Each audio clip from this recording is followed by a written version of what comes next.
নমস্কার, আমি মৌমিতা। আমার কবিতা পাঠ চ্যানেলে আমার সকল শ্রোতা বন্ধু এবং দর্শক বন্ধুকে আন্তরিক শুভকামনা জানিয়ে আজকের গল্প পাঠ শুরু করছি। আজ আমি আপনাদেরকে পাঠ করে শোনাবো সমরেশ মজুমদারের লেখা ছোট গল্প হাজার হাজার। আমার অনুরোধ রইল গল্পটি শোনার জন্য।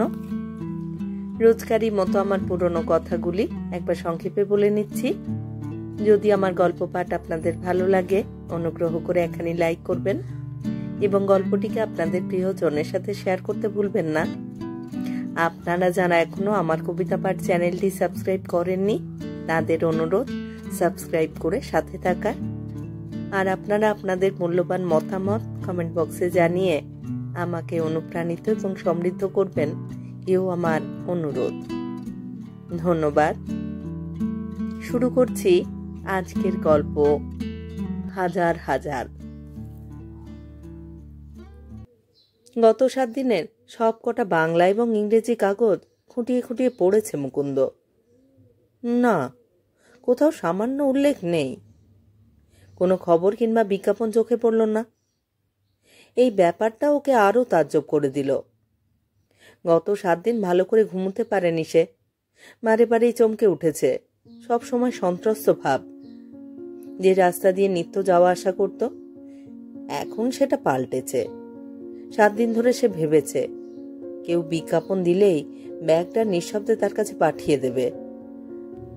নিম্ন মধ্যবিত্ত পরিবারের মানুষ সে, যে মাইনে পায় তাতেই কোনো মতে মাসটা চলে যায় এবং এ ব্যাপারে তার কোনো আক্ষেপ নেই এবং এখন কোনো উচ্চাকাঙ্ক্ষাও নেই।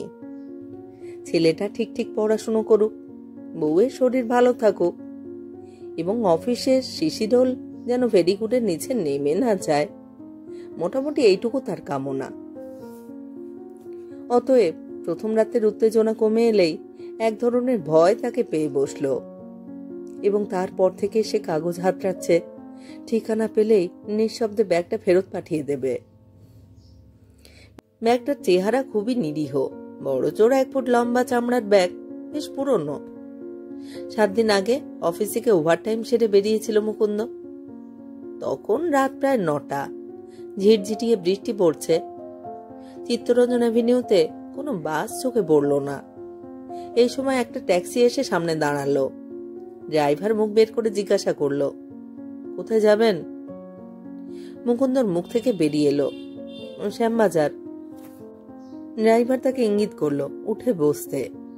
তখন মুকুন্দর খেয়াল হলো লোকটা তাকে শেয়ারে নিয়ে যেতে চাইছে, কারণ পিছনে আরো একজন বসে আছেন।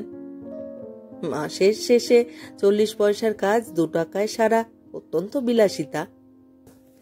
কিন্তু মুকুন্দর মনে হলো অনেকদিন ট্যাক্সিতে চাপা হয়নি, আর বৃষ্টির ফোঁটাও মোটা হচ্ছে। সে চুপচাপ ড্রাইভারের পাশে বসতেই বুঝতে পারল পেছনের লোকটা মাতাল। গাড়ি চলতে আরম্ভ করা মাত্র জড়ানো গলায় জ্যোৎস্না করেছে আড়ি, গাইতে শুরু করেছে। বিডন স্ট্রিট পেরিয়ে পেট্রোল পাম্পের কাছে আসতেই লোকটা গান থামিয়ে ট্যাক্সি দাঁড় করিয়ে ভাড়া মিটিয়ে নেমে গেল। যেদিকে গেল সেদিক সম্পর্কে আবছা ধারণা আছে মুকুন্দর। লোকটা মাতাল এবং লম্পট। ঠিক তখন ড্রাইভার বলল, খুব ভালো লেগেছিল বাবু। এই সময় আমি মাতালদের তুলি না, ভাড়া দেয় না, ঝামেলা করে, তাই আপনাকে নিয়ে এলাম। আপনি শ্যামবাজারের মোড়ে যাবেন? বাহ, ওইখানেই আমার গ্যারেজ। আমি আর গাড়ি চালাবো না আজ। আপনি পেছনে গিয়ে বসুন, নইলে পাবলিক গ্যারেজ করতে দেবে না। অনুরোধ রেখে মুকুন্দ পিছনের দরজা খুলে শরীর এলিয়ে দিল আসনে। গাড়িটা যখন রাজবল্লভপাড়ায় এলো, তখন পায়ে কিছু ঠেকতেই মুকুন্দ নিচু হয়ে সেটাকে তুলল। 1 ফুট লম্বা পুরনো চামড়ার ব্যাগ। নিশ্চয়ই কোনো যাত্রী ফেলে গিয়েছে। একটু আগের মাতালটাও হতে পারে। মুকুন্দ ড্রাইভারকে ওই কথাটা বলতে গিয়েও সামলে নিল। ব্যাগে কি আছে সে জানে না, এবং দামি কিছু থাকলে ড্রাইভারটা যদি মেরে দেয়, তার চেয়ে ভিতরের কাগজপত্র থেকে ঠিকানা দেখে সে নিজেই ব্যাগটা মালিকের কাছে পাঠিয়ে দেবে। ওই মুহূর্তে ড্রাইভারের চেয়ে নিজেকে অনেক বেশি সৎ মনে হলো মুকুন্দর। শ্যামবাজারের মোড়ে গাড়ি দাঁড়াতেই সে 2 টাকা বের করে ড্রাইভারের হাতে দিয়ে গম্ভীর মুখে নেমে পড়ল। লোকটা তাড়া ছিল, তাই ফিরেও তাকে দেখল না। ঝি দরজা খুলে দিয়েছিল। ছেলে ঘুমুচ্ছে, অঞ্জলিও। এই সময় একজল ঘুমিয়ে নেওয়া অঞ্জলির অনেক দিনের অভ্যেস। মুকুন্দ জুতো ছেড়ে নিজের ঘরে চলে এলো। তারপর ব্যাগের মুখটা খুলতেই ওর হাত পা যেন মুহূর্তেই অসাড় হয়ে গেল। ধপ করে চেয়ারে বসে পড়ল সে। ব্যাগের ভিতর গজগজ করছে 100 টাকার নোট। সে দরজাটা বন্ধ করে ব্যাগটাকে উপর করে ফেলতেই নোটগুলো স্তূপ হয়ে গেল। মাথা ঘুরছিল মুকুন্দর। এত টাকা সে জীবনে দেখেনি। একটু সামলে উঠে সে ব্যাগটাকে তন্ন তন্ন করে খুঁজল। কোথাও কোনো কাগজ নেই। ব্যাগটার মালিকের নাম ধাম খুঁজে পেল না সে। শুধু ওই টাকাগুলো ছাড়া আর কোনো কিছুর হদিশ নেই। দ্রুত হাতে টাকাগুলো গুনতে শুরু করলো মুকুন্দ। 100 টাকার বান্ডিল 10টা, প্রত্যেকটায় 50টা করে নোট আছে। তার মানে 50,000। মুকুন্দর কপালে ঘাম জমল, জিভটা শুকিয়ে এলো। 10 টাকার নোট 100টা, তার মানে 51,000। মুকুন্দ খুব দ্রুত টাকাগুলো ব্যাগে ঢুকিয়ে দিল। তারপর ঘরের চারপাশে তাকিয়ে দেখল, কোথাও রাখবার জায়গা নেই।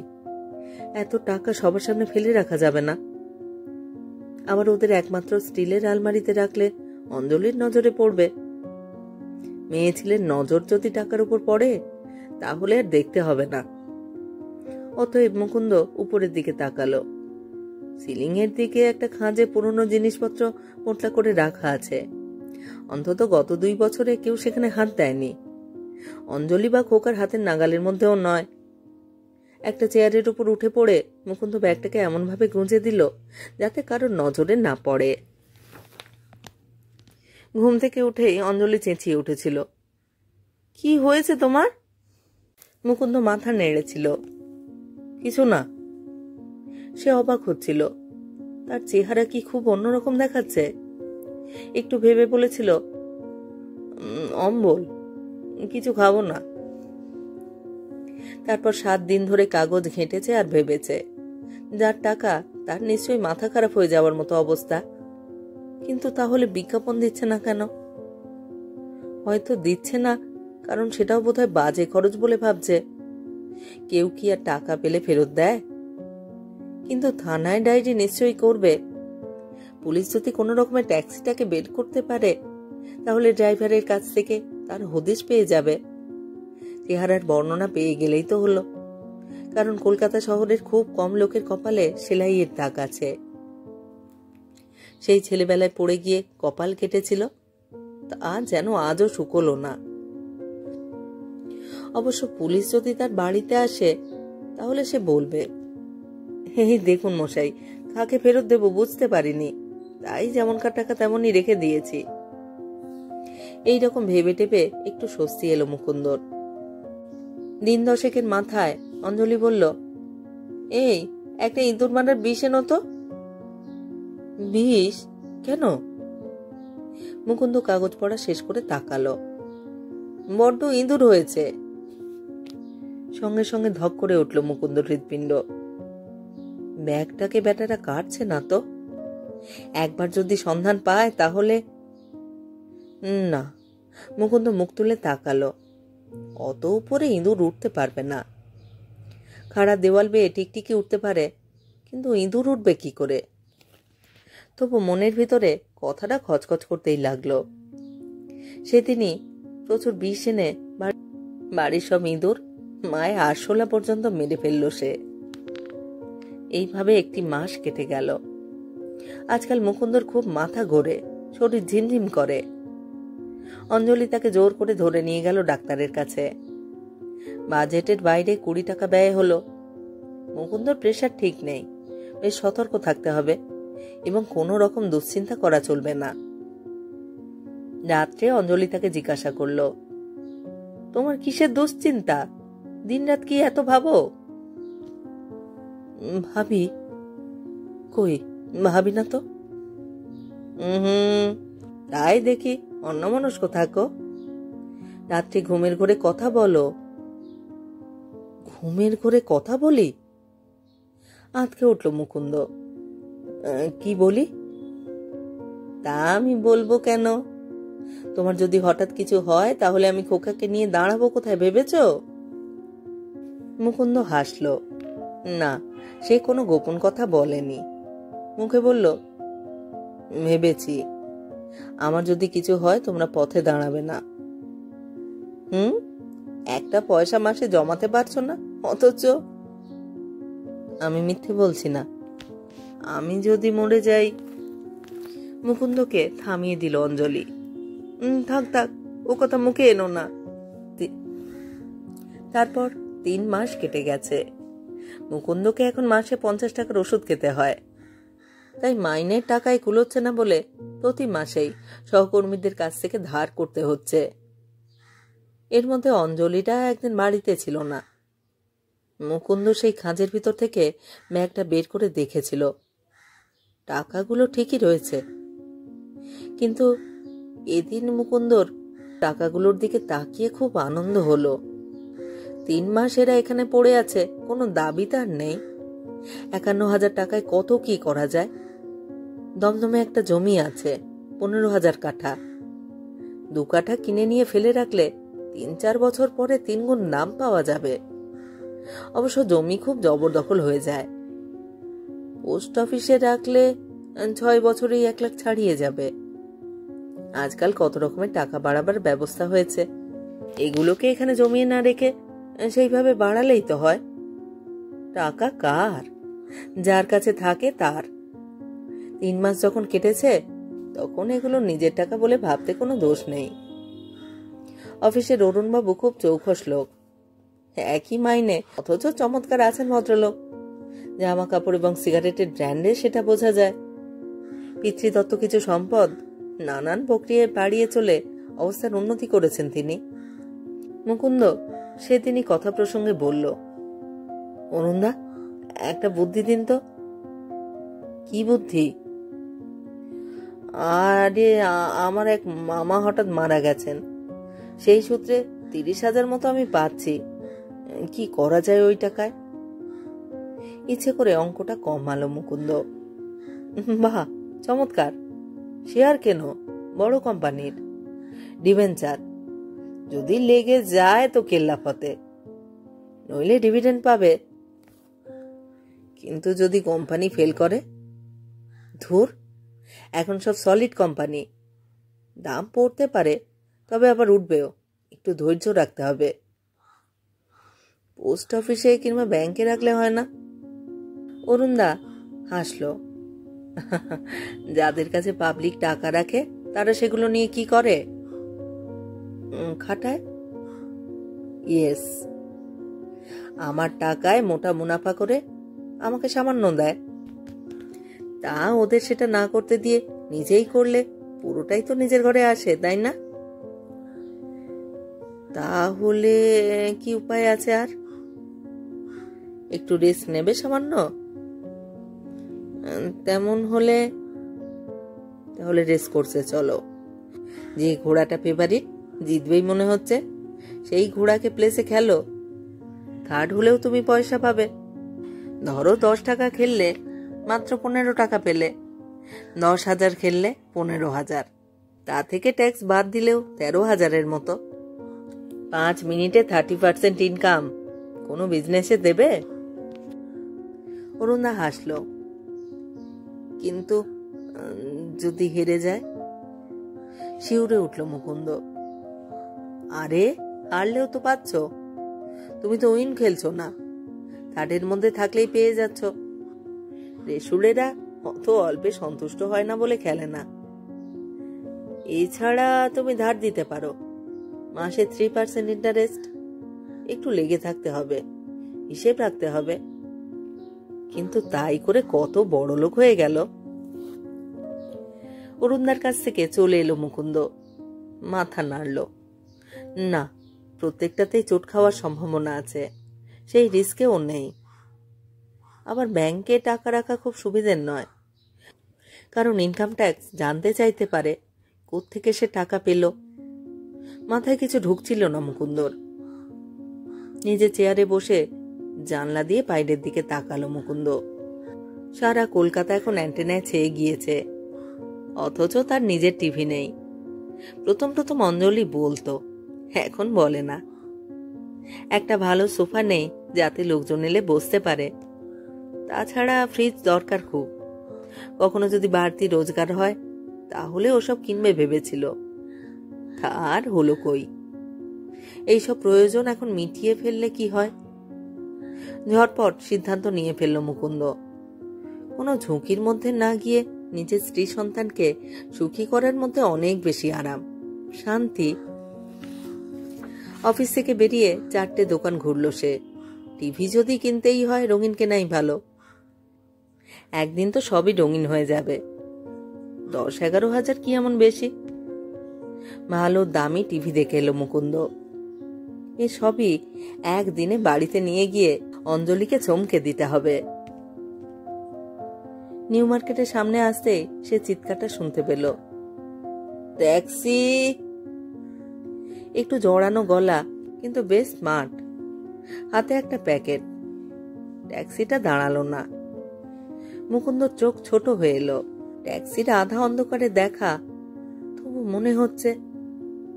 একা দাঁড়িয়ে হঠাৎ লোকটা হাত ঘোরাতে লাগলো, যেন গানের সুর ভাঙছে। মুকুন্দ পায়ে পায়ে যতটা সম্ভব কাছাকাছি হতেই বুঝতে পারল অনুমান খুব ভুল নয়। এই লোকটা বেগম আক্তারের গান ভাঙছে। ঠিক তখনই দুটো লোক যেন আকাশ ফুঁড়ে উদয় হলো। লোকটা কিছু বলবার আগেই দুজন ওর দুদিকে ধরে চিৎকার করে উঠতেই একটা পুলিশের জিপ এগিয়ে এলো পাশ থেকে। লোকটা তখন ধস্তাধস্তি করছে নিষ্কৃতি পাবার জন্যে। সঙ্গে সঙ্গে ভিড় জমে গেল। লোকটা চেঁচাচ্ছে, ছেড়ে দিন, ছেড়ে দিন আমাকে। পাবলিকও প্রতিবাদ করবার চেষ্টা করলো। এই সময় জিপ থেকে একজন অফিসার নেমে এসে বললেন, আপনি অমর দাস? লোকটা উত্তর দিল না। অফিসার আবার বললেন, আপনাকে অ্যারেস্ট করা হলো জাল নোট ছাপানোর অভিযোগে। আপনার বিরুদ্ধে ওয়ারেন্ট আছে। এখানে আপনি আসবেন আমাদের জানা ছিল। তোলো ওকে। হতভম্ব হয়ে দাঁড়িয়ে রইল মুকুন্দ। লোকটাকে জিপ নিয়ে চলে গেছে, অথচ তার পা সরছিল না। ওই ব্যাগ কি এই লোকটার? তাহলে তো 51,000ই জাল নোট। ভাঙাতে গেলেই ধরা পড়তে হবে। মুকুন্দ রামের মাথা ঘুরতে লাগলো। জাল নোট বলেই কাগজে বিজ্ঞাপন নেই, হারিয়েও দুশ্চিন্তা নেই। তার বাড়িতে পুলিশ যদি জাল নোট পায়, সমস্ত শরীর ঠান্ডা হয়ে গেল তার। বাড়ি ফিরতে রাতও হয়ে গেল। আজ কিছুতেই পা সরছে না। হঠাৎ মনে হলো বরাত জোরে বেঁচে গেছে সে। এতদিন লোভ সামলেছিল বলেই কোনো বিপদ হয়নি। তারপরেই খেয়াল হলো আরো একটা কথা, সে এত নার্ভাস হচ্ছে কেন? ব্যাগটা যে ওই লোকটার, তার কি নিশ্চয়তা? আগের কোনো প্যাসেঞ্জারেরও তো হতে পারে। হয়তো অনেকক্ষণ পায়ের কাছে পড়েছিল, অন্য কোনো যাত্রী খেয়াল করেনি। আর যদি ওই লোকটারই হয়, তাহলেও ব্যাগে যে জাল টাকা আছে তারই বা প্রমাণ কোথায়? আজও অঞ্জলি ঘুমুচ্ছে। জি দরজা খুলে দিতেই নিঃশব্দে ঘরে ঢুকে ব্যাগটাকে নামালো সে। এরই মধ্যে ধুলো পড়েছে। তারপর দরজা বন্ধ করে নোটগুলোকে উপর করে দিল সে টেবিলে। একটা 100 টাকার নোট আলোর সামনে উঁচু করে ধরল। কোনো খোঁজ চোখে পড়ছে না। ঘুরিয়ে ফিরিয়ে দেখেও বুঝতে পারল না। তখন পকেট থেকে একটা 10 টাকার নোট বের করে গাদা গাদা 10 টাকার সঙ্গে মিলাতে চাইল। আর এই সময় অঞ্জলির গলা পেল, কি হচ্ছে? দরজা বন্ধ করে কি করছো? চটপট নিজের টাকাটা তুলে নিতে গিয়ে সে হকচকিয়ে গেল। কোনটা তার? ডান দিকের না বাঁ দিকেরটা? সব গুলিয়ে যাচ্ছে তার। হাতের মুঠোর বাইরে গেলেই যদি মালিকানা চলে যায়, তাহলে মুঠোর ভিতরে এলেও মালিকানা আসে না কেন? কেমন লাগলো আপনাদের আজকের গল্প হাজার হাজার? সমরেশ মজুমদারের লেখা গল্প হাজার হাজার, একটি অত্যন্ত গভীর বার্তাবাহী গল্প। যা মনকে ভাবায়। আপনাদের কেমন লাগলো তা কমেন্ট বক্সে অবশ্যই আমাকে জানান। আপনারা মতামত বিনিময় করুন। আপনাদের মতামত অত্যন্ত মূল্যবান, আমার এগিয়ে চলার অনুপ্রেরণা। ধন্যবাদ। সবাই ভালো থাকুন।